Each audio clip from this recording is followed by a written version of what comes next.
여러분은 지금 김남훈의 인파이팅을 듣고 계십니다.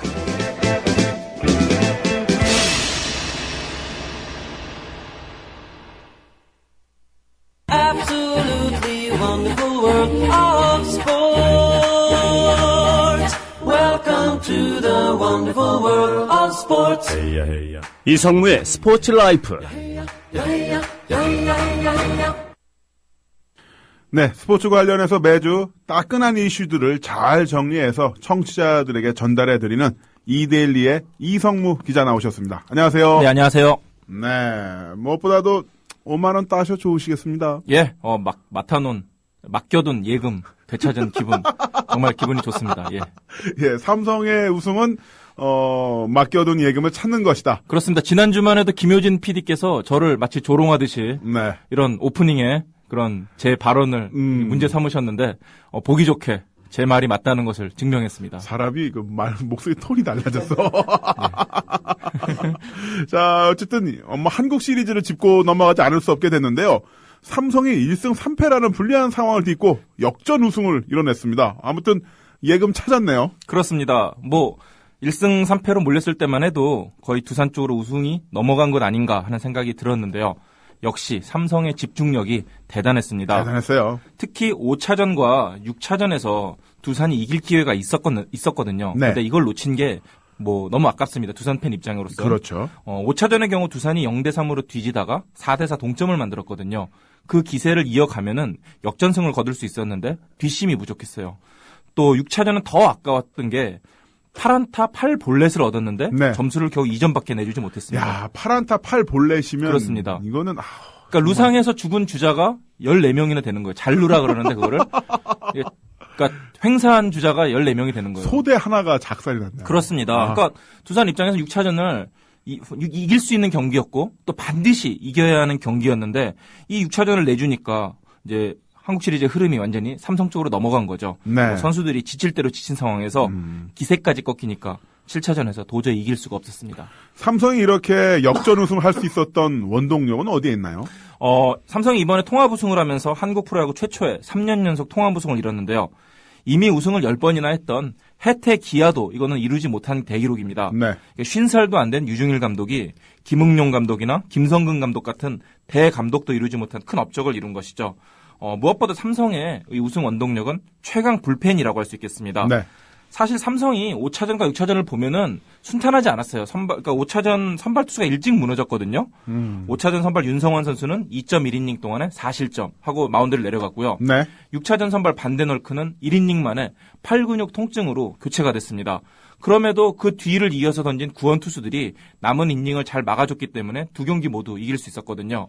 그러니까 차우찬이나 심창민, 안지만 같은 선수들이 든든히 허리를 지켜주면서 초반에 불리했던 경기를 뒤집을 수 있었습니다. 아마도 이제 가용 자원이 많았던 거죠. 두산에 비해서. 그렇습니다. 네. 특히 이제 마무리에 오승환 선수가 버티고 있으니까 선수들이 자신감이 있는 거죠. 그러니까 7, 8회까지만 어떻게든 앞서면은 우리가 이긴다라는 심리적인 안정감이 있다 보니까 그 부분에서 두산에 우위했던 거죠. 실제로 오승환 선수가 2차전에 결승 홈런을 맞고 패한 거 빼고는 완벽하게 뒷문을 막아줬거든요. 네. 반면에 두산은 이 불펜 마무리가 불안하다 보니까 계속 앞서 나가면서도 불안한 거죠. 그러니까 점수를 뽑기 위해서 무리하게 공격을 하고 좀 타격을 하다 보니까 오히려 그것이 이제 역효과가 나는 거죠. 네. 결국에는 이번 한국 시리즈는 구원 투수 싸움에서 가려졌다고 보면 틀림없을 것 같습니다. 그래도 참 두산이란 팀이 대단한 게 그 한국 시리즈가 이렇게 드라마틱한 상황이 펼쳐질 수 있었던 거 두산 4위 팀에 올라왔기 때문 아니겠습니까? 그렇습니다. 정규 시즌 4위를 한 두산이 이 플레이오프를 거쳐서 한국 시리즈까지 올라올 것이라 생각한 사람은 많지가 않았습니다. 많지 않은 게 아니라 거의 없었겠죠. 그렇습니다. 네. 하지만은 두산 팬들은 그렇게 생각할 수도 있었겠죠. 두산 팬들은 네, 예, 그렇습니다. 하지만 이제 기대 이상의 정신력과 어떤 탄탄한 수비력을 앞세워서 넥센과 LG를 잇따라 꺾고 한국 시리즈까지 올라왔는데요. 한국 시리즈에서도 사실 삼성의 상대가 안 될 줄 알았어요. 네. 그러니까 워낙 지친 상태로 올라왔기 때문에 부상 선수도 있었고 아마 삼성이 쉽게 이길 거다. 이렇게 생각을 했었는데 예상과 달리 삼성을 벼랑 끝까지 몰고 가고 네. 저를 또 이 방송에서 망신을 주게 그렇죠. 뻔하게 만들고 네. 예, 두산이 굉장한 모습을 보였는데 하지만 역시 어떤 체력적인 좀 열세 그리고 중간에 또 부상 선수들이 좀 나온 게 너무 많이 나왔죠. 예, 결정적으로 좀 발목을 잡은 계기가 됐습니다. 하지만은 뭐 이 얘기는 하고 싶은데 스포츠 팬 입장으로서, 그러니까 야구 관계자 입장으로서 두산이 정말 보여준 투지와 열정은 정말 박수를 보내고 싶습니다. 맞습니다. 우리가 스포츠를 보는 이유가 바로 그런 거죠. 어떤 열세라든가 부족한 부분이 있다고 하더라도 노력과 투지로서 뛰어넘는 부분, 그런 부분에서 두산은 아주 멋진 모습 보여줬고요. 그렇습니다. 만약에 두산이 이런 모습 보여주지 않았더라면 야구가 이렇게 후끈후끈 달아오르지 않았을 거예요. 그러니까 사람들이 이번에 정말 한국 시리즈 표를 구하기 위해서 뭐 전쟁을 펼치다시피 했어요. 네. 그러니까 이 내야석 표가 35,000원 정도 하거든요. 35,000원이거든요. 한국 시리즈. 그런데 뭐 20만 원, 20만 원 이렇게 프리미엄이 붙어서 네. 안표가 거래되고 그랬어요. 그러니까 저도 제가 이게 왔다 갔다 야구장 앞에서 이게 표를 누가 지인한테 전달해 주려고 네. 표를 살짝 들고 있었어요. 네. 그리고는 또 왔다 갔다 하고 있었는데 두산 팬들, 이게 야구 잠바 입은 팬들이 오셔가지고 표 얼마냐고, 표 파냐고 저한테 묻는 거야. 이거 파는 거 아니라고. 예. 분명히 저는 기자 이거 표찰도 갖고 있고, 예, 이거 출입증도 갖고 있고 굉장히 아주 핸섬은 아니지만 아무튼 말쑥한 차림으로 있었는데 저를 그렇게 안표상 취급을 하더라고요. 그만큼 사람들이 표가 간절했던 거죠. 저를 안표상으로 볼 만큼. 근데 이성무 기자는 안표상으로 보일 것 같아요. 아 진짜요? 우리가 알고 있는 기자 이미지와 이성무 기자 인터넷에서 검색해 보시면 나옵니다, 청취자분들. 자, 이제 프로야가 끝난 거는 끝난 겁니다만은 야구 자체가 쉬는 건 아니죠? 그렇습니다. 일단 야구가 다 쉰 거 아닙니다. 오는 15일부터 대만 타이중에서 아시아 시리즈가 열리는데요. 한국과 일본, 대만, 호주 등 이 각 리그, 아시아 리그의 챔피언들이 모여서 진정한 아시아 챔피언을 네. 가리는 대회입니다. 그런데 이제 좀 이 대회가 맥이 빠지는 게 한국과 일본의 경우는 주축 선수들이 좀 네. 대거 빠질 전망이라서 좀 이 대회 자체가 좀 맥이 빠질 것으로 보이고요. 그렇군요. 무엇보다 이 정규 시즌도 재밌지만은 이제 비시즌 스토브 리그라고 하는데 선수들의 이적, 또 계약, FA 계약, 네네. 뭐 이런 트레이드 이런 네. 선수들 간의 이동이 이제 굉장히 맞습니다. 관심을 끄는 거죠. 일단은 뭐 지금 이 시기에서 가장 큰 뭐 관심사는 역시나 FA 선수들 계약 문제인 것 같은데 그 FA 선수가 누가 있죠? 예, 이번 시즌이 끝나고 이제 FA 자격을 얻는 선수들이 대어들이 질비합니다. 일단 최대어로 꼽히는 강민호 선수를 비롯해서 삼성의 장원삼, 박한희, 두산의 최준석, 이종욱, 그리고 SK의 정근우, 기아의 이용규 같은 아주 쟁쟁한 선수들이 그러네요. 있는데 이 선수들 네. 이름만 들어도 거의 뭐 국가대표급이고 뭐 대부분 이분들 포털 사이트 검색어 1위 한 번씩 했던 분들. 그렇습니다. 실시간. 네. 그렇습니다. 여기 이제 이거는 오승환 선수나 윤성민 선수 같이 해외 진출을 지금 앞두고 있는 선수들은 또 제외한 거예요. 그러니까 이 선수들 해외로 나갈 선수들 빼놓고 이 국내에서 지금 새롭게 네. 계약을 노리는 FA 선수들도 정말 대단한 거죠. 그러니까 이번 겨울이 정말 뜨겁다고 할 수 있겠고요. 네. 무엇보다 지금 신생팀 NC가 있고 그리고 한화가 있고 올 시즌 꼴찌 하는 네. 한화가 있고 지금 FA를 원하는 팀들이 많아요. 많죠. 네. 그렇다 보니까 이번 이 선수들에 대한 이런 경쟁이 정말 치열해질 것으로 보입니다. 그러다 보면은 뭐 몸값도 굉장히 뛰겠어요. 그렇습니다. 일단 강민호 선수 같은 경우는 포수잖아요. 포수가 수비도 잘하는데 공격까지 잘하기가 정말 쉽지 않거든요. 네. 근데 이 선수는 정말로 나이도 어려요. 28살. 네. 그러니까 뭐 옆집 엄친아 오빠 같은 거죠. 네. 공부도 잘하는,데 노래도 잘하고 여자도 잘 꼬시고 기타도 잘 쳐. 예, 기타도 잘 치고 예, 수영도 생긴 것도 잘하고. 잘생기고 그렇습니다. 전해요. 그러니까 강민호 선수 그렇다 보니까 지금 포수가 우리나라에 좋은 포수들이 별로 없어요. 그러니까 몇몇 팀들은 지금 이 우승을 노리기 위해서는 좋은 포수가 있어야 되는데, 네. 그러니까 포수를 간절히 원할 수밖에 없죠. 그렇다 보니까 이 강민호 선수에게 지금 여러 팀들의 어떤 스포트라이트 관심이 집중이 되고 있습니다. 심지어 이 심정수 선수가 가지고 있던 4년에 60억 FA 최고의 기록을 뛰어넘어서 어쩌면은 최초의 100억 원 돌파도 가능하지 100억 원. 않을까 생각이 우와. 듭니다. 예. 도대체 대단한데요. 100억 원은 김남은 형님께서 이 프로레슬링을 몇 경기를 뛰어야 어디 벌 수 있는 돈인지 모르겠습니다. 횟수가 아니라 예. 단군 할아버지 때부터 예, 고조선 건리 때부터 경기를 해야 됩니다. 그렇습니다.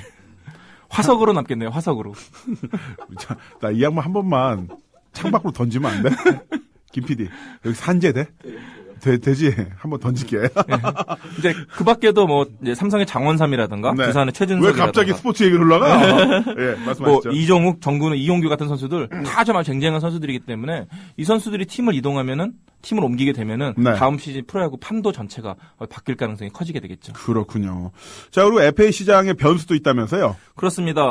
이제 FA 선수들이 들으면은 별로 반갑지 않은 소식일 것 같은데요. 지금 외국인 선수가 뛰고 있는데 이제 신생팀 NC가 3명 뛰고 있고 네. 나머지 팀들은 2명씩 보유하고 있는데요. 내년부터는 이 외국인 선수 보유 한도가 1명씩 늘어날 것 같아요. 네. 그러니까 NC는 4명, 나머지 팀들은 3명씩 데리고 있는 거죠. 그러니까 외국인 선수 늘리는 거 가지고는 그동안에 구단하고 선수하고 계속 갈등이 있었어요. 네. 아무래도 선수 입장에서는 외국인 선수가 늘어나게 되면 그만큼 자기 밥그릇이 그렇죠. 줄어들게 되는 것이니까 당연히 반대를 해왔죠. 하지만 이제 최근에 이 9구단도 생기고 또 10구단도 생기고 그러니까 네. 좀 좋은 선수가 많이 부족한 게 사실이에요. 여기에 또 유현진이나 이대호 같은 어떤 거물급 선수들이 해외로 나가면서 그 빈자리가 많이 생기다 보니까 좀 외국인 선수가 더 필요하다. 이런 네. 공감대가 형성이 된 거죠. 하지만 이제 FA 선수들 같은 경우에는 아무래도 좀 이제 외국인 선수, 그러니까 FA 선수가 자기가 좀 희소성이 적어야 몸값이 올라갈 거잖아요. 희소성이 있어야. 그렇죠. 네. 희소성이 있어야, 네. 희소성이 더 커야 그렇죠. 몸값이 올라가게 되겠죠. 그런데 외국인 선수가 오면은 그 대체가 가능하단 말이에요. 외국인 선수 한도가 늘어나게 되면. 그러니까 FA 선수 입장에서는 이게 반갑지 않은 소식인 거죠. 그 희소성이라는 측면은 저도 동감을 하는 게 제가 우리나라 국내 프로레슬러 중 유일한 악역 레슬러잖아요. 그렇습니다. 근데 저 말고 또 누가 있다. 그러면은 굉장히 신경 쓸 것 같아요. 악역 프로레슬러 링에서 흉기를 휘두르는 한국인 레슬러는 김남훈 딱 있는데 네. 국내 유일의 악당 레슬러. 예. 또 멋있잖아요. 예, 근데 하나 또 있어. 그러면 이상한 거지. 우리나라의 프로레슬링 자체가 희소성이 크니까. 희소성이 크면 그만큼 이 가치가 커져야 되는데 네. 그게 경제적으로는 안 맞는 것 같네요. 그렇죠. 꼭 희소하다고 해서 예. 경제적 가치가 커지는 건 아니라는 것은 제가 증명을 하고 있고요. 자, 이렇게 야구 이야기를 알아보고 있는데 이틀 전인가요? 네. 여자 축구 선수 죄송합니다. 죄송합니다. 여자 축구 선수의 이름이 포털 사이트 실시간 검색 1위에 올랐어요. 그렇습니다. 정확하게는 그렇죠. 어제입니다. 예. 그러니까 여자 축구 박은선 선수에 대한 이야기였는데 내용이 좀 복잡한 것 같습니다. 설명 좀 해주시죠. 예, 좀 웃고 뭐 이렇게 얘기할 수 있는 내용은 아니고요. 좀 심각한 문제인데요. 여자 실업 축구가 있습니다. 우리나라에. 여자 네. 실업 축구를 WK리그라고 하는데요. 우리나라 총 7개 팀이 있습니다. 이 박은선 선수는 WK리그 서울시청에서 뛰고 있는데 쉽게 얘기해서 이 메시나 호날두 같은 존재예요. 네. 체격이 여자 선수인데 180cm에 체중이 76kg. 와. 그러니까 체격이나 힘이 거의 남자 선수 같고 외모도 남자 선수 같아요. 네. 올 시즌 19골을 넣어서 득점왕에 오를 정도로 거의 뭐 실력이 타의 추종을 불허하는데요. 그런데 이 박은선 선수가 워낙 체격이 좋고 잘하다 보니까 또 외모나 목소리가 남자 같으니까 그동안 여러 차례 성 정체성 논란이 있었던 거죠. 혹시 네. 남자인데 여자인 척하고 뛰는 건 아니냐라는 얘기인 건데요. 근데 그동안에는 그렇게 뭐 크게 문제되지가 않았는데 이번에 이 박은선 선수가 속한 소속팀 외에 다른 팀 감독들이 비공식적인 자리를 가졌어요. 그러면서 이 성별 논란을 제기한 것이죠. 네. 그러니까 내년에 박은선이 이 리그에 뛰지 못하게 해라. 만약 박은선이 계속 리그에 뛰면은 이야. 리그를 보이콧하겠다라고 이제 선언을 한 거죠. 선언보다도 이제 자체적으로 합의를 한 거죠. 네. 공식 발표까지 앞두고 있는데 그 사실이 먼저 언론에 보도가 되면서 이제 그런 논란이 커지고 네. 이제 반대의 목소리가 커진 거죠. 이 6개 구단 감독이 문제를 제기한 큰 이유는 이 선수들이 부상을 당한다 때문인데요. 네. 근데 워낙 박은선 선수의 신체 조건이 월등하고 몸이 크다 보니까 상대 선수들이 막다가 부상 위협을 느낄 수밖에 없어요. 또 실제로 또 부상을 많이 당하기도 했고요. 그런 감독의 심정은 어느 정도 이해는 되는데요. 하지만 이 선수의 장래, 뭐 더 나아가서 한 사람의 인간을 두고 이렇게 뭐 지도자라는 사람들, 감독이라는 사람들이 뭐 이렇게 얘기한다는 것은 정말 어처구니 없는 행동이고요. 제가 생각하기에는 아주 나쁜 행동입니다. 실제로 아니 이거는요. 뭐 선수 이런 걸 떠나서 한 사람의 인간으로서 그 존엄성과 인권을 짓밟는 행동 아닌가요? 그렇습니다. 뭐 많은 축구 팬들이 지금 비난을 쏟고 있는데요. 네.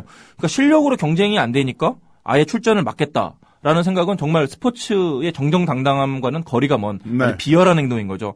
뭐 그리고 축구야 사실 해도 그만 안 해도 그만인데 평생 이 박은선 선수가 여성으로 살아가는 데 있어서 인생에 큰 상처가 남을 완전 수밖에 큰 없겠죠. 상처죠. 그렇습니다. 이거는 말도 안 되는 행동이죠. 예, 아무리 네. 이 팀 성적이 중요하고 뭐 그렇다고 하지만 축구가 중요하다고 하지만은 이 사람의 기본적인 인권조차 어떤 사람의 마음조차 생각하지 네. 않는 게 우리나라의 축구인 것 같아서 저는 근데 하나 궁금한 게 안타깝긴 합니다. 예. 예전에 그 냉전 시대 때 네. 동구권의 선수들이 수영이나 몇몇 종목에서 네. 그 남자들이 여자인 척하면서 하거나 약간 좀 호르몬제 복용하는 그런 식으로 해서 한 경우는 있었는데 이분 같은 경우는 어쨌든 여자인 거죠. 그러니까 좀 네. 말이 안 되는 게 이 박은선 선수가 이미 한국 국가대표로서 여자 월드컵도 뛰었고 네. 올림픽까지 다 출전했어요. 다 검사하잖아요. 그러면. 그렇습니다. 월드컵, 올림픽이야말로 세계 최고의 대회고 최고의 대회고. 한편으로는 정말 엄격하게 신체 검사, 어떤 약물 네. 검사 이런 걸 하잖아요. 다 하죠. 그런데도 문제 없어요. 아무런 문제가 없었는데 이미 다 출전하시면서 그렇습니다. 하면서 다 문제 없음이 다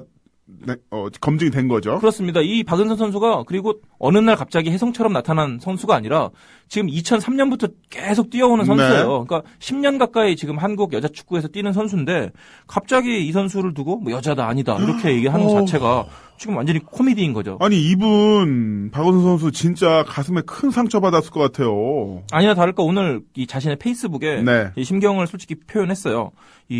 그러니까 웃으면서 인사하면서 걱정했던 분들이 이렇게 날 죽이려고 드는 게 마음이 아프다. 그러니까 네. 지도자들이면 다 선후배고 감독님, 선생님 그러고 좀 따라다니는 사람들이잖아요. 그렇겠죠. 그러니까 선후배고 네. 또 축구계에. 네. 그런데 이 사람들이 나를 죽이려고 하니까 이 박은선 선수 얼마나 또 황당하겠어요.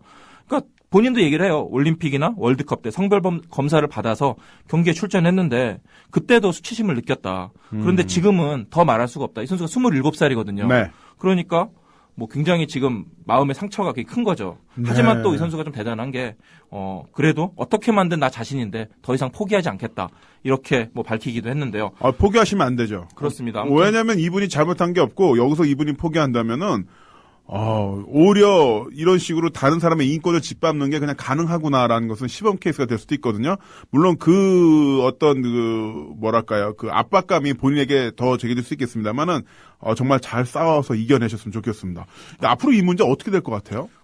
지금 생각보다 그러니까 파장이 커요. 파장이 크죠. 그렇습니다. 이건 말도 안 되는 건데. 그러니까 스포츠나 축구를 떠나서 네. 상당한 사회 문제가 될 것으로 보이고요. 심지어 뭐 여성부에서도 좀 청원이 계속 들어오고 있다고 합니다.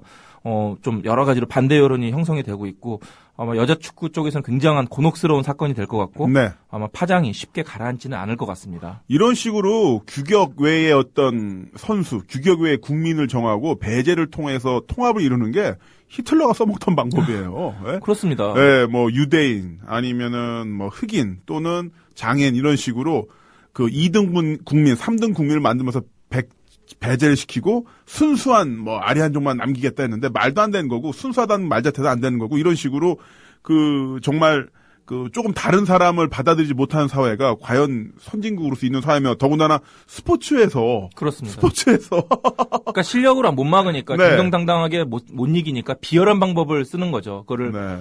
그런데 이게 지금 너무 말도 안 되는 행동이니까 네. 보는 사람들도 지금 어처구니가 없는 거죠. 야. 상식적으로 지금 이해가 안 되는 행동이 벌어지고 있는 거예요. 지도자라면서 그렇습니다. 지도자 정말 그냥 집에서 잠이나 자니까 지도자 뭐 이런 건가? 죄송합니다. 진짜 나 오늘 개그 세트 어떡해. 쉬셔야겠어요. 조금. 예, 자 노래 하나 듣겠습니다. 자 이글스의 데스페라도 이 곡 들으면서 잠시 후 4부에서 또 인사드릴게요.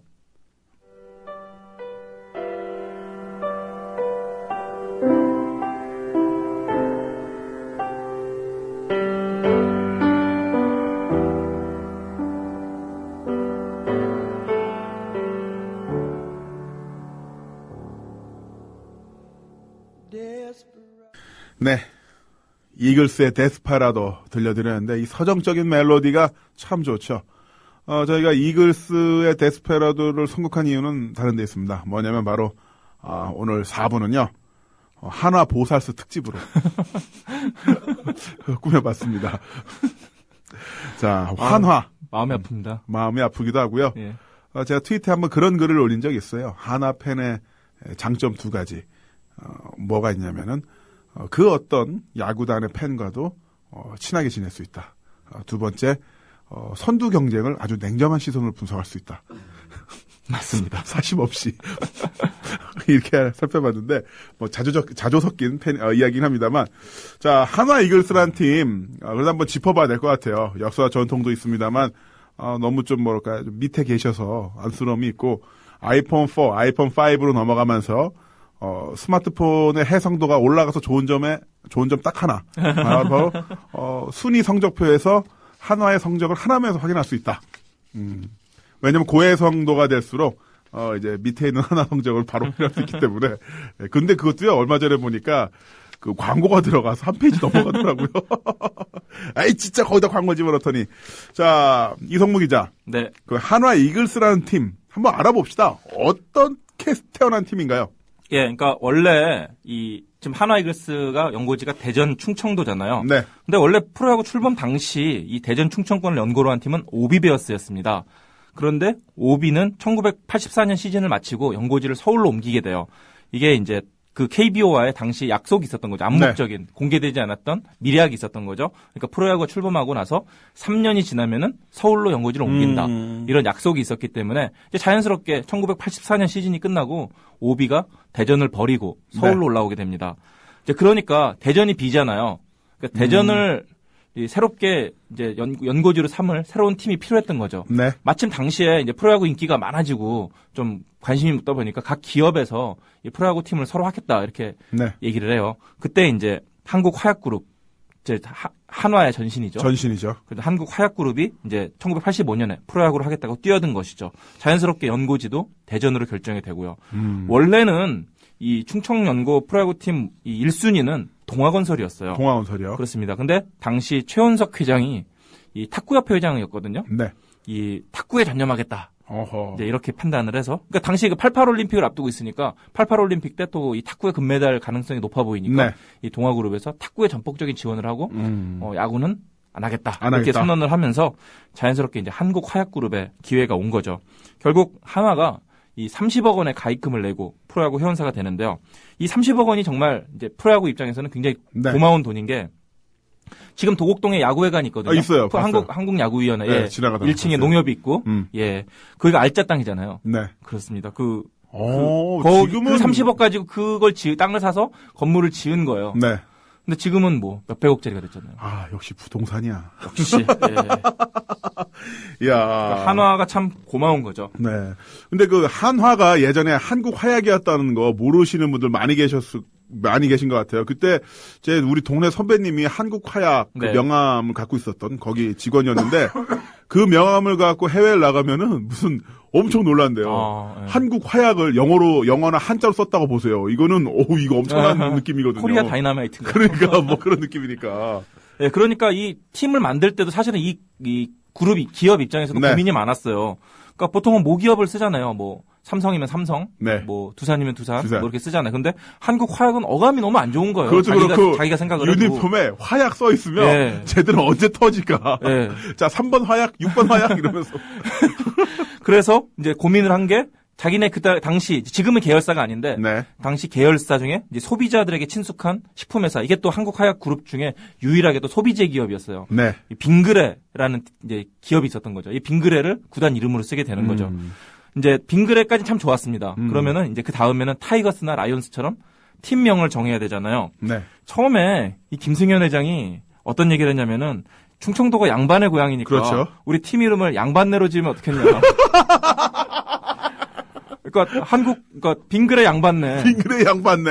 예, 그렇게 야. 얘기한 거죠. 그러니까 만약 이 오너잖아요. 만약에 네. 오너가 강하게 밀어붙였으면 아마 지금쯤 한화 양반내 팀이 됐을 수도 있어요. 예, 그러니까 오너가 진짜 밀어붙였으면은 이 팀이 팀 이름이 되는 거죠. 아, 저는 그 굴욕이 진짜 예. 와닿는 게 제가 경부선이 될 뻔했었다 몇 번 말씀드렸잖아요. 경부선에 인파이팅 될 뻔했었다고. 예. 근데 제가 그거를 진짜 그 강력하게 항의를 해가지고 네. 간신히 제 본명을 지킬 수 있었는데 예. 아 그때 이분들도 그렇게 투혼을 바라겠군요. 자칫 빙그레 양반네.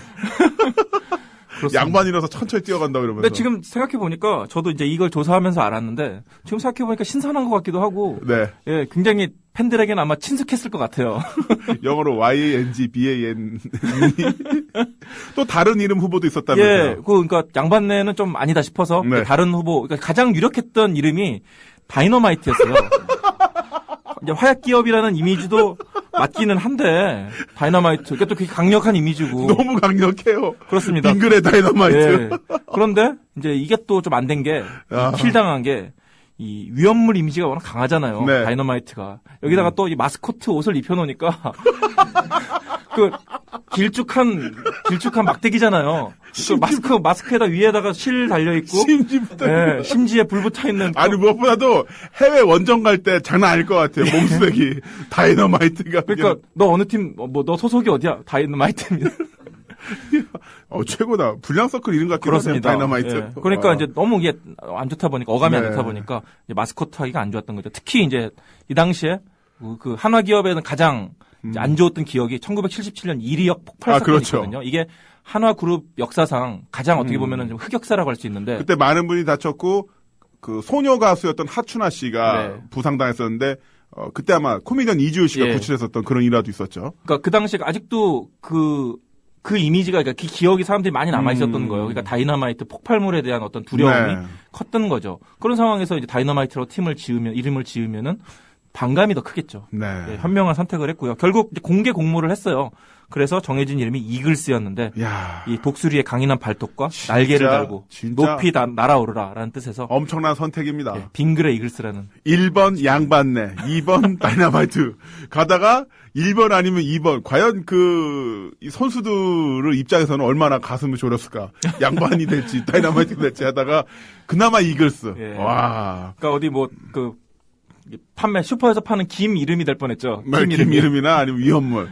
야, 근데 그 이글스가 팀 창단 초반에는 성적이 좋았잖아요. 그 해태의 전성시대 한국 시리즈에서도 자주 맞붙었던 기록이 있던데요. 그렇습니다. 그러니까 창단 3년 만에 한국 시리즈에 올랐어요. 물론 이제 첫 해는 신생팀이니까 성적이 안 좋았죠. 7위 꼴찌를 했는데요.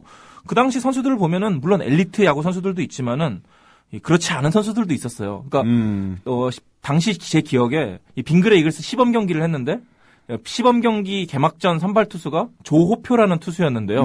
그 선수가 이제 공개 오디션, 그러니까 공개 트라이아웃을 통해서 뽑힌 선수였는데 그 전에 직업이 트럭 운전사였어요. 그러니까 그런 선수들이 많았어요. 그러니까 빙그레 초반에 이 각 팀들이 빙그레의 전력을 좀 경계하다 보니까 좋은 선수들을 안 준 거죠. 지금처럼 이게 NC나 이렇게 좋은 선수를 팍팍 줘야 되는데 그 당시에는 어떤 경계하는 마음에서 좋은 선수도 안 주다 보니까 이제 나이 들은 선수 아니면 한물간 선수 아니면 아예 주전에서 밀려가지고 별 볼 일 없는 선수 이런 선수들만 주다 보니까 팀이 제대로 갖춰지지 않은 거죠. 그렇다 보니까 이제 어떤 일반인들도 야구 선수 하고 싶다. 그럼 재능이 있다. 그러면은 이제 뽑았던 거죠. 그렇긴 한데 어찌됐건 이 당시 원년에 빙그레 이글스의 간판 선수는 너구리 장명부 선수였습니다. 저 기억나요. 이분 제일교포. 그렇습니다. 셨죠. 1984년 청보에서 지금도 말도 안 되는 30승을 거두면서 30승. 엄청난 활약을 펼쳤죠. 당시 30승 거두면은 보너스 1억을 준다고 했던 청보 회장의 말을 믿고 정말 팔 빠지게 던졌는데 그냥 먹어버렸죠. 1억 안 받았어요? 그냥 약속을 안 지켜서 상대 배신감을 많이 느꼈었어요. 그러셨구나. 근데 이제 장명부 선수 이때는 이미 30대 후반이었고 혹사도 당할 만큼 당해서 몸이 말이 아니었고요. 이제 빙그레를 입단한 이유가 아버지가 충남 아산 출신이라 그랬어요. 그래서 그런 인연이 닿으면서 입단을 하게 됐는데 물론 제대로 된 성적은 거두지 못했고요. 그렇게 이제 시행착오를 거듭하면서 꼴찌로 첫 시즌을 막을 내리게 됩니다. 하지만 이제 팀을 창단하면서 이 걸출한 2명의 신인 투수를 얻게 되는데요. 이 창단 멤버로 잠수함 투수 한희민 그리고 컨트롤의 마술사 이상문 선수가 신인으로 입단하게 됩니다. 이 선수들이 이제 에이스 역할을 하면서 점차 강팀의 발판을 만들게 되는 것이죠. 특히 1988년에 이 팀의 당시 최고 명장이었던 이 김영덕 감독님. 그렇습니다. 지휘봉을 잡으면서 팀이 완전히 달라지게 되고요. 한희민, 이상군 원투펀치에다가 타선에는 이강돈, 이정훈, 고원부, 강정길 같은 젊은 타자들이 기량이 만개하게 됩니다. 이분들이 당시에 젊은 타자였던 거죠? 그렇습니다. 이제 이정훈 감독 같은 경우는 지금 이제 한화 2군 감독을 맡고 있는데요. 그러면서 팀이 급성장한 거죠. 그러니까 1988년 정규 시즌 2위를 하면서 처음으로 한국 시리즈에 오르게 되고요. 89년에도 이제 2년 연속 한국 시리즈에 진출하게 됩니다. 또 90년 건너뛰고 91년과 92년에 다시 한국 시리즈에 오르면서 5년 동안에 무려 4번이나 한국 시리즈에 오르면서 진정한 강팀 대열에 올라서게 됩니다. 그런데 아쉬운 것은 이제 4번의 한국 시리즈에 진출을 했는데 정작 우승은 한 번도 못했던 것이죠. 4번 중에 3번은 해태에게 패했고요. 1992년에는 롯데에게 아쉽게 눈물을 흘리게 됩니다. 그 90년대에 들어서도 하나가 어쨌든 꾸준하게 잘했던 것 같아요. 그렇습니다. 이제 1992년 이후에도 꾸준히 강팀 자리를 지키게 됩니다. 94년에 드디어 이제 모기업이 한화그룹으로 바뀌면서 팀 이름도 자연스럽게 바뀌는데요. 빙그레 전성기를 이끌었던 송진우나 이 구대성, 정민철 같은 투수들이 잇따라 팀에 들어오게 되면서 투수 왕국이 됩니다.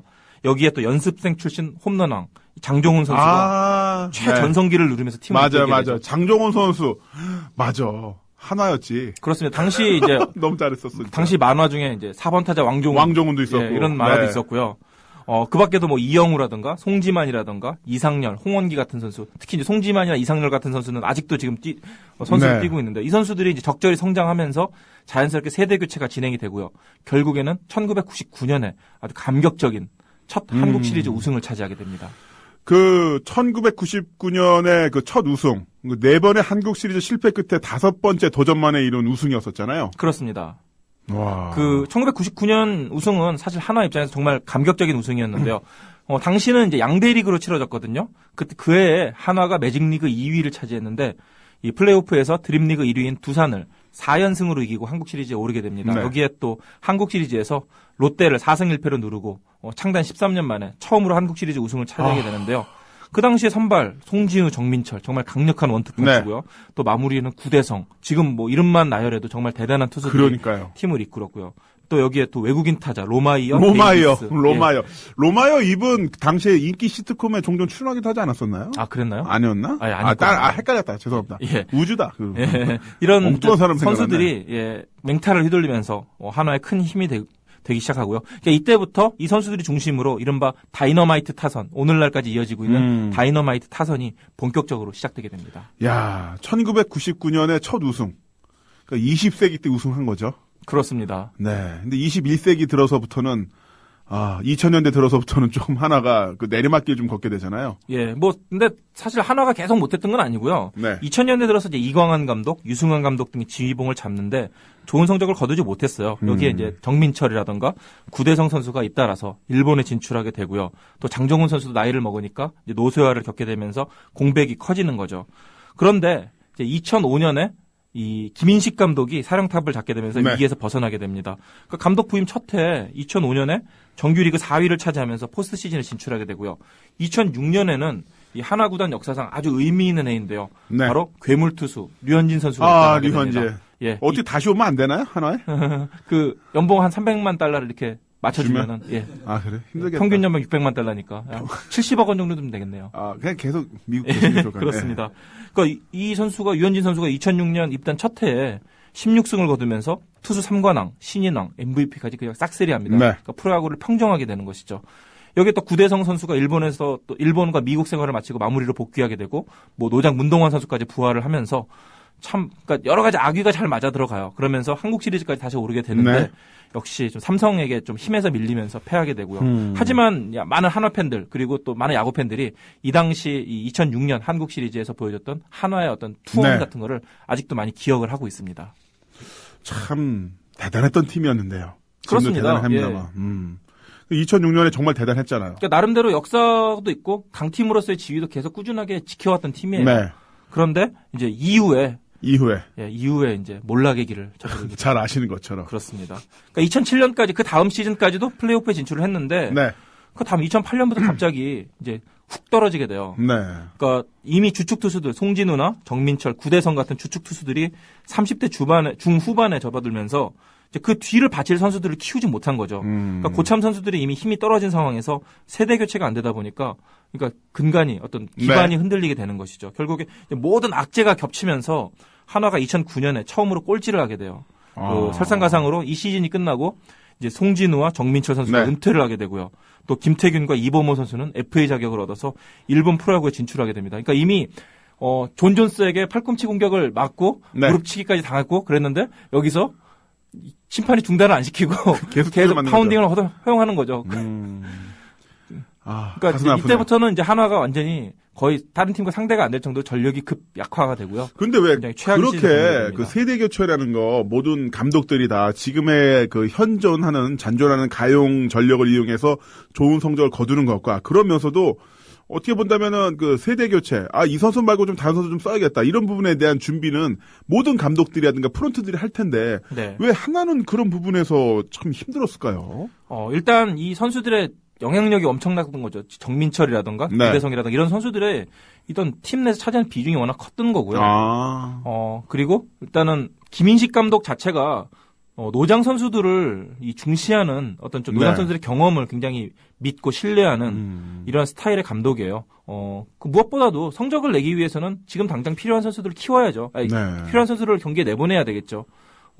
물론 장기적으로 봤을 때 이 프런트나 이런 데서 좀 젊은 선수들을 키우고 이러면은 좋겠는데 사실은 그럴 여건도 안 되고 성적이 네. 중요하니까 아까도 그렇죠. 말씀드렸지만은 뭐 박은선 선수 같은 경우도 마찬가지지만은 이 지도자 입장 이 현장에서 뛰는 이런 사람 입장에서는 이 당장의 성적이 제일 중요할 수밖에 없고요. 그렇다 보면은 이제 다른 거를 돌아볼 수가 없는 것이죠. 맞습니다. 그런 부분이 이제 다 항상 있는 게 지난주였었죠. 네이키드 토크에서 최강희 씨가 말씀하기도 하셨지만은 현재 방송국에서 인기 있는 진행자분들 다 40대잖아요. 그렇습니다. 뭐 유재석 씨라든가 김구라 씨 40대인데 그분들이 10년 가까이 전성기를 계속 유지하고 있는 게 네. 신인들이 들어오기 힘든 게 방송국 입장에서는 PD 입장에서는 그렇습니다. 엄청난 제작비가 들어가는 그 메인 예능 프로그램의 진행자를 신인을 쓰기가 너무 힘든 거예요.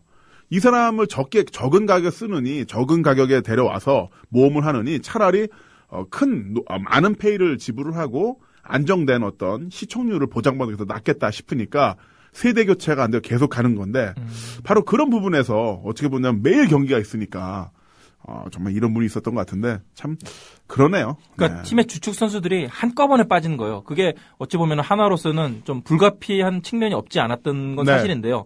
그렇다 하더라도 이제 구단 입장에서 장기적인 계획을 못 세우고 그런 거는 좀 아쉬운 부분이 있죠. 그러니까 네. 이제 그 유현진 선수 혼자 이제 유현진의 팀이 되는 거죠. 유현진과 아이들 또는 뭐 팀이 유현진 안티 뭐 이런 얘기가 네. 나오는 거죠. 맞아요. 뭐 코디가 안티 이런 얘기도 하잖아요. 연예인들 네. 보면은. 그런데 이제 동료가 안티 이런 얘기가 되는 거죠. 유현진 선수 혼자 진짜 고군분투하고 힘쓰고 그리고는 뭐 자기가 한 점으로 막으면은 1대0으로 지고 뭐 이런 상황이 계속 되는 거죠. 어떻게? 유현진 선수가 지금 메이저리그에 성공할 수 있었던 가장 큰 원동력으로 멘탈을 꼽거든요. 물론 좋은 공을 가지고 뭔 있고, 얘기인지 알겠어요. 좋은 계속 공을 얘기해 가지고 주시죠. 있고 굉장히 신체적인 능력도 뛰어나지만은 이 메이저리그 첫 시즌에 전혀 긴장하지 않고 흔들리지 않고 네. 안정되게 성공할 수 있었던 가장 결정적인 이유는 바로 이 멘탈을 꼽아요. 그 하나회사의 네. 선수 생활 때문에. 그렇죠. 제대로 담금질이 된 거죠. 그러니까 잘 던지다가 유현진 선수는 어쨌든 7회, 8회까지 1실점, 2실점으로 막는데 네. 타자가 한 점도 못 뽑으면은 투수는 결국엔 패전 투수가 될 수밖에 없는 네. 거예요. 그러니까 어찌됐건 야구는 점수를 내야 이기는 스포츠니까요. 그러니까 그런 장면이 굉장히 많고 또 어이없이 그냥 플라이를 잡았는데 외야수가 만세를 불러서 공을 떨어뜨리고 네. 뭐 갑자기 평범한 내야 땅볼을 알을 깐다던가 아니면 주자가 그냥 어이없이 뭐 두산에서 횡사를 한다던가 뭐 이런 장면이 나오니까 유현진 선수가 이제 속으로는 부글부글 끓겠지만은 그걸 참아내야 되는 거죠. 그렇죠. 그거를 이제 드러내지 않는 게 또 능력인데 그런 게 반복이 되니까 자연스럽게 어떤 심장이 굳은살이 배긴 거죠. 이게 뭐 본인은 그러니까 선수들은 그래요. 인터뷰할 때는 그냥 동료고 나도 실수할 때도 있고 뭐 선수들도 실수할 때도 있으니까 신경 안 쓴다 얘기하지만 왜 신경 안 써요? 마이크 꺼졌을 때는 막 이러나요? 마이크 꺼졌을 때 그러진 않더라도 네. 그러니까 가끔 더가웃에서 이 벽 치는 선수들 있잖아요. 벽 쳐서 자기 손 부러지고 이런 선수들 있잖아요. 그런 선수들 보면 자기 이제 감정을 그때는 분출하지 못하는 거죠. 그래도 더가웃에서 분출하는 거는 차라리 난데 마운드에서는 차마 그렇게 할 수가 없는 거죠. 그러면 그렇죠. 팀 전체가 흔들리는 거고. 네. 그러니까 이제 유현진 선수가 아무튼 그런 유현진의 그 강한 멘탈은 예. 하나 이글스에서 모두 그렇습니다. 배양된 것이다. 예. 일부러 그렇게 강하게 키웠다라고 말은 못하겠지만은 스스로 어쨌든 강하게 커진 건 맞죠. 맞습니다. 예. 어찌됐건 예. 그 유현진의 강한 멘탈이 이해되는 그런 부분이었고요. 어쨌든 한화가 성적을 끌어올리기 위해서 노력을 안 했던 건 아니잖아요. 그렇습니다. 예. 사실은 리빌딩도 하려고 트레이드도 많이 하고 어린 선수들도 계속 키우고 있어요. 그러니까 한화가 계속 최근에 성적이 안 좋다 보니까 좋은 신인들을 많이 데려오고 있어요. 그러니까 드래프트가 전년도 성적에 역순위로 이렇게 지명권을 주기 때문에 좋은 선수를 주고 있어요. 그러니까 제2의 유현진이라 부르는 유창식이라던가 또 좋은 내야수라고 불리는 하주석 같은 이런 전체 1순위 지명권 선수들을 계속 데려오고 있거든요. 그럼에도 이게 잘 안 되는 게 좀 스카우트의 눈도 있겠지만은 아무래도 좀 이게 그 선수들 자체적으로 키우는 이런 시스템 자체가 조금 문제가 있는 거 아닌가 하는 얘기가 많이 나오고 있고요. 그렇군요. 그리고 근데 작년 같은 경우는 박찬호 선수도 들어오고 김태균도 일본에서 돌아오고 그 송신영 선수가 FA 영입되면 하면서 기대가 컸었잖아요. 그렇습니다. 뭐 박찬호 선수가 한 10승도 하고 뭐 송신영 선수 마무리해주고 김태균 선수 홈런 한 30개 쳐주고 이렇게 네. 장밋빛 그 계산을 이제 흔히들 이제 중국식 계산이다. 예, 장밋빛 전망이 네. 있었는데 이게 제대로 된 게 하나도 없었어요. 박찬호 선수는 이미 노세할 대로 노세했고 송신영 선수도 기대에 못 미쳤고 네. 뭐 김태균 선수도 자기 성적만 올렸고 그러니까 결정적으로 좀 운도 안 좋았던 게 대전구장을 증축공사를 했거든요. 네. 근데 이 홈구장이잖아요. 근데 이 대전구장이 증축이 공사가 늦게 끝나다 보니까 이 청주구장을 계속 썼는데 이게 선수들한테 어떤 체력적인 부담으로 다가온 것이죠. 그러니까 이동을 계속 1시간씩 2시간씩 해야 되니까. 네. 여러 가지로 한화에겐 좀 불운이 많이 겹쳤고요. 뭐 올해 같은 경우는 그 선수들마저 송신영이나 박찬호나 이런 선수들마저 다 사라지다 보니까 정말 최악의 시즌이 된 거죠. 그렇군요. 근데 한화의 그 감독이 명장 김응용 감독이잖아요. 네. 그 참 올해 팀을 맡았는데도 한화가 올해 꼴찌를 했는데 또 네. 뭐 감독의 문제도 있는 겁니까 그러면? 그러니까 김웅영 감독이 2002년에 마지막 감독을 하고 네. 10년간 이제 감독을 안 맡았어요. 사장을 네. 했죠. 삼성 네. 야구단의 사장을 했었죠. 그러니까 현장에 떨어지다 보니까 초반에 어떤 야구 감이 떨어지는 이런 장면들이 좀 있었어요. 확실히 아무리 명장이라 하더라도 오랫동안 야구를 현장에 안 있다 보면은 현장감이 떨어질 수밖에 없거든요. 그러니까 예를 들면은 선수 등록이 안 된 선수를 투수를 내보내든가, 네. 뭐 아니면은 이 선수 평소에 이게 훈련이 안 된 이 포지션에 있는 훈련이 안 된 포지션에 선수를 내보낸다든가 이런 좀 어처구니 없는 장면이 초반에 몇 번 나왔었어요. 네. 그러니까 그렇다 보니까 그런 부분도 좀 한화의 초반에 어떤 좀 어려움으로 다가왔고요. 하지만은 이제 김웅영 감독이 경기를 치르면 치를수록 어떤 예전에 해태 시절에 이끌었던 어떤 이 야구를 보는 눈이라던가 감각을 좀 되찾아가는 모습이 있으니까요.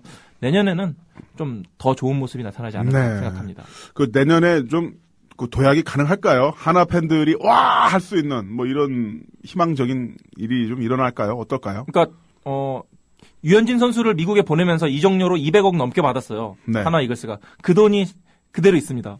그대로 있어요. 예. 그러니까 이제 FA 시장에서 방금 말씀드렸던 아까 전에 말씀드렸던 좋은 선수들을 이제 데려올 수 있는 총알은 있는 거죠. 네. 자금은 있는데 근데 선수들이 같은 조건이면 하나를 안 오려고 그래요. 아무래도 팀 성적이 안 좋고 네. 또 좀 지방 팀인데다가 뭐 여러 네. 가지로 또 좀 구단의 이미지도 그동안에 좀 있고 그렇다 보니까 좀 어려운 부분이 있는데 그래도 좀 그러니까 그럴수록 더 과감한 투자를 해서 선수들을 영입을 해야 되는데 그렇죠. 작년에는 그러질 못했어요. 좀 머뭇머뭇거리는 부분도 있었고 이번에는 조금 달라지지 않을까 생각이 들고요. 다만 이제 이 오너께서 지금 이 정상적인 위치에 안 계시다 보니까 결제가 빨리 떨어져야 되는데 이 결제가 좀 빨리 떨어지지 않으면은 또 이 FA 영입 경쟁에서 밀릴 수 있으니까요. 그런 게 또 한화 팬들은 내년도 우리 팀의 성적을 전망하기 위해서 사회면 기사도 봐야 되는, 경제면 기사도 봐야 되는. 근데 한화가 한 가지 긍정적인 요소가 있는 게 그동안 한화가 2군 선수들이 좀 시설이 열악했어요. 그러니까 제대로 된 훈련장이 없었어요. 그렇다 보니까 2군 선수들이 이게 훈련을 이게 원활하게 하지 못하다 보니까 젊은 선수들이 성장하는 데 있어서 좀 어려움이 있었거든요. 근데 작년에 이 서산에 아주 현대식 2군 훈련장이 생겼습니다. 그러니까 이제 이 선수들이 여기서 충분히 훈련을 하면은 더 실력이 금방 급성장할 수가 있는 것이죠. 보통 뭐 롯데도 그렇고 두산도 그렇고 전용 훈련장이 생기면은 이 몇 년 뒤에는 성적이 높아지는 경향이 있어요. 그러니까 하나도 뭐 내년은 몰라도 내후년 길게 보고 한 2, 3년 정도 지켜보면은 분명히 도약의 기회가 있을 겁니다.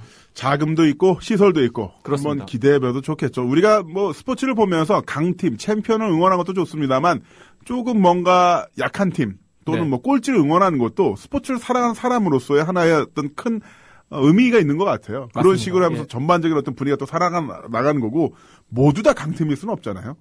네. 근데 계속 약팀하면 안 되죠. 그건 좀 그렇죠.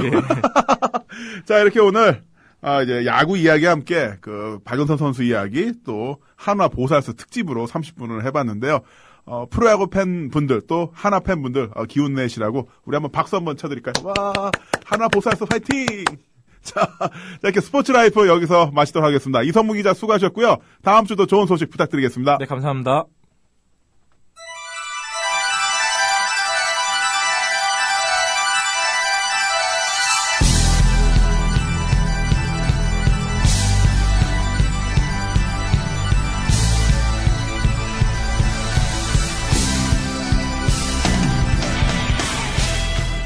김남훈의 인파이팅, 네이키드 토크와 스포츠 라이프로 꾸며본 수요일 순서는 여기까지입니다. 굴욕스러워도 꼴찌를 벗어나지 못해도 우리는 굴하지 않습니다. 인파이팅은 여러분 모두를 우리를 응원합니다. 끝곡 수지의 그래도 사랑해 들려드리면서 성적에 관계없이 사랑합니다. 저 김남훈은 올라갑니다. 남은 하루도 인파이팅 하시죠. 1, 2, 3, 파이어!